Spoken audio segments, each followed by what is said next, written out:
Nathan MacKinnon is a Stanley Cup champion, Hart Trophy winner, Rookie of the Year winner, and arguably the best hockey player in the world the last few seasons. Heading into the 2013 NHL draft, there was no doubt he was going to be drafted first overall. But who were the 9 players drafted after him in the top 10 in 2013?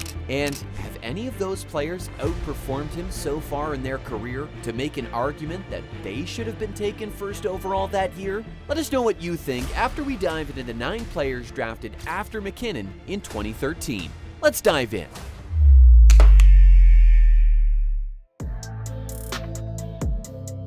Viewed as a potential top 5 offensive talent, Valeri Nichushkin slid down draft boards amid lingering concerns about the so-called Russian factor, a hesitation that has caused elite players to fall before. The Dallas Stars ultimately decided his upside outweighed the risk, selecting him 10th overall. Despite flashes of a high offensive ceiling, Nichushkin never fully found his footing in Dallas. He posted 14 goals and 34 points as a rookie, but injuries limited him the following season, and a modest 29-point effort in 2015-16 failed to meet expectations. After that frustrating stretch, he left the Stars to return to Russia, spending 2 seasons with CSKA Moscow in the KHL. Though his NHL future seemed uncertain, he re-signed with Dallas in 2018, only for the comeback to unravel. He went scoreless in 2018-19, managing just 10 points before being bought out. A fresh start in Colorado changed everything.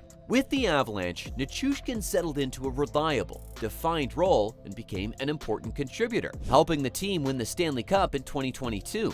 That success led to an 8-year, $49 million contract, cementing him as a core piece of the franchise. Considering how rocky his early career was, it's a remarkable turnaround.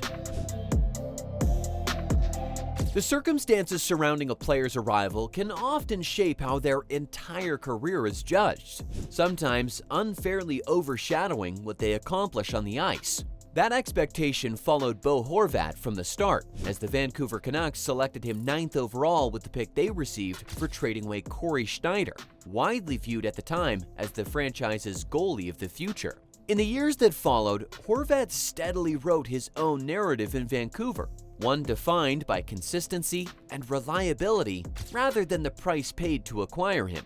When healthy, he became a dependable offensive presence, recording 20 goals or more in 6 of his 9 seasons in Vancouver. While losing Schneider stung in the short term, Horvat's sustained production eventually pushed that memory into the background. By the time he was dealt to the New York Islanders at the 2023 trade deadline, he had positioned himself as not just one of the Canucks' most productive forwards, but also a genuine leader in the room and on the ice. Entering the 2013 draft, Rasmus Ristolainen drew plenty of attention as a highly skilled, physically imposing defenseman.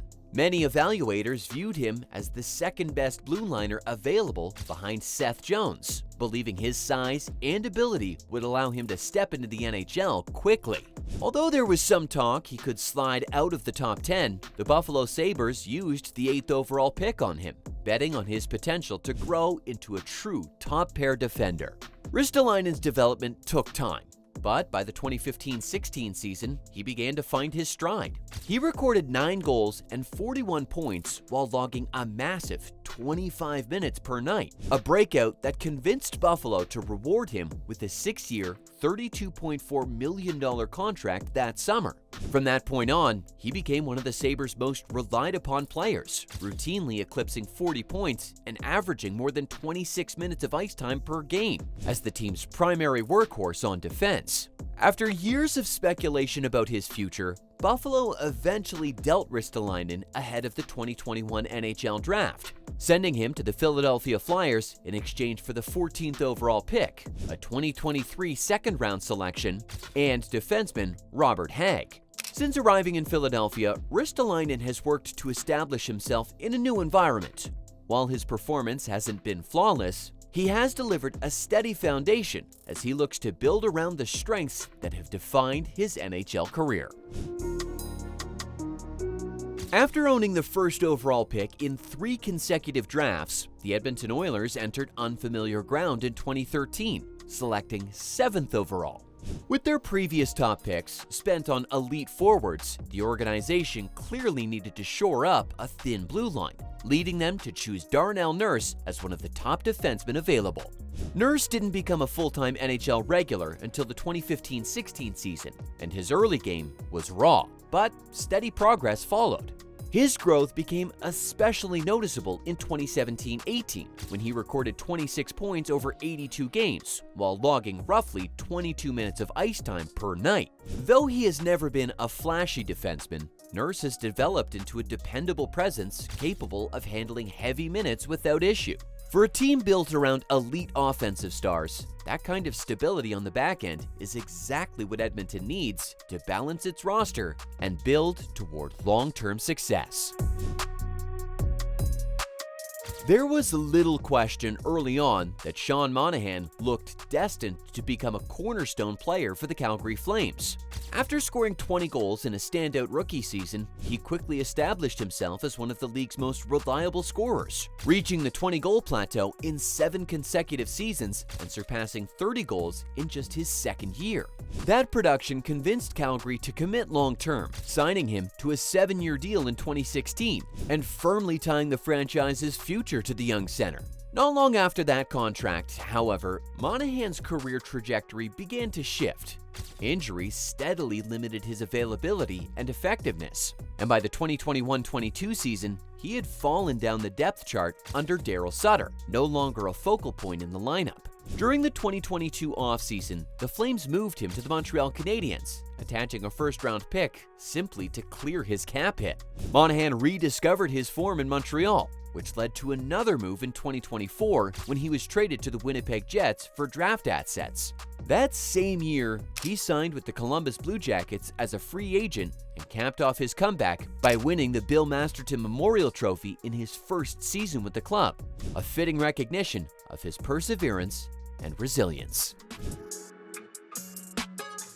Taken 5th overall in a talent-rich draft, Elias Lindholm entered the league with significant expectations.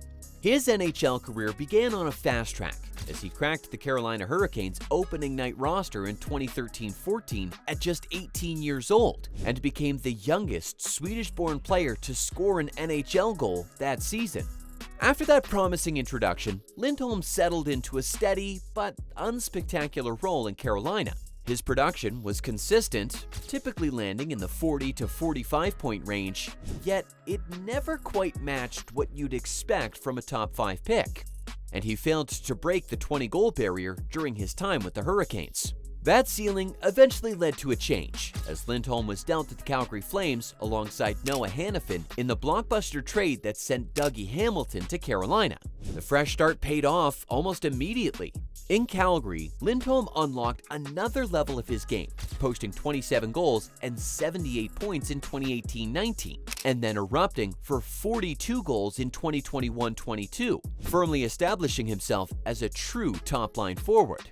That value later allowed the Flames to move him to the Vancouver Canucks at the 2024 trade deadline for picks and prospects, before Lindholm signed with the Boston Bruins as a free agent later that offseason. Entering the draft, many evaluators believed Seth Jones was the best player available, thanks to his size, strength, and rare blend of skill for a defensive prospect. Despite that reputation, he slid to the Nashville Predators with the 4th overall pick. Even with a clear need for more offense, Nashville couldn't pass on the opportunity to add a near lock for their top 4, strengthening an already formidable blue line. After several seasons of development, the Predators moved Jones to the Columbus Blue Jackets in exchange for Ryan Johansson, a deal aimed at addressing Nashville's long-standing need for a true number 1 center.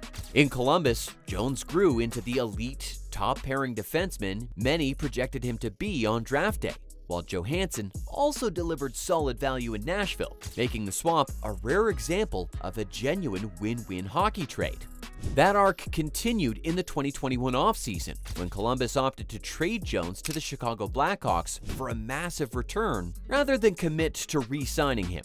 Shortly after the move, Jones inked an 8-year contract worth $9.5 million per season, a deal that immediately drew scrutiny. While widely regarded as a very good defenseman, questions lingered about whether he could justify such a heavy cap hit over the full term.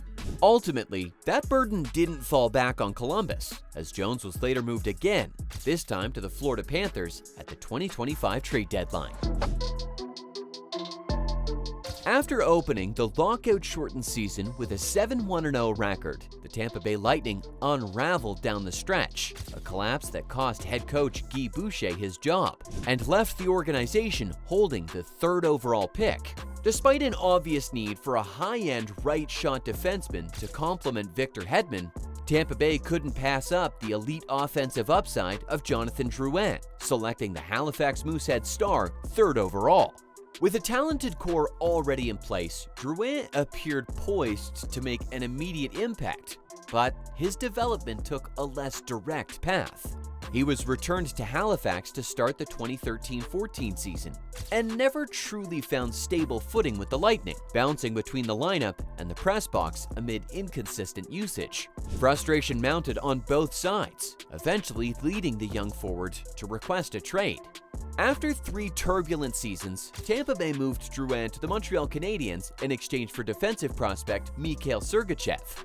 While Sergachev quickly became a key contributor for the Lightning, Drouin struggled to find the same success in Montreal, managing just 13 goals, as his tenure was marked by inconsistency and challenges both on and off the ice. Even when healthy, he was productive in flashes, but never able to secure the consistent role needed to establish himself long-term. Following the expiration of his contract after the 2022-23 season, the Colorado Avalanche took a low-risk chance on Drouin with a 1-year, $825,000 deal. He responded with a resurgence, dramatically outperforming the contract by recording 56 points in 79 games, earning a return contract for the 2024-25 season, and finally stabilizing his NHL career. He now plays for the Islanders in New York. And finally, one pick after Nate MacKinnon, Alexander Barkov. Barkov entered the league with enormous expectations placed on his shoulders by the Florida Panthers. Even before the draft, Barkov stood out for producing at an impressive rate as a teenager in Finland's top professional league. Competing successfully against grown men at such a young age made it clear he had the tools to become a first-line NHL center, with the upside of developing into a true franchise star. Over his first 7 NHL seasons, Barkov steadily validated that projection, emerging as one of the league's elite players at his position. Despite periodic injury setbacks, he reached a new level in 2020-21, scoring 26 goals and 58 points in just 50 games. That dominant two-way performance earned him the Selke Trophy in 2021, the first of 3 such awards, cementing his reputation as one of the best defensive forwards in hockey. And there you have it, the 9 players from the 2013 NHL draft who were taken after MacKinnon in the top 10. So, do you think any of these players would dethrone Nate as the #1 pick in a redraft? Let us know in the comments.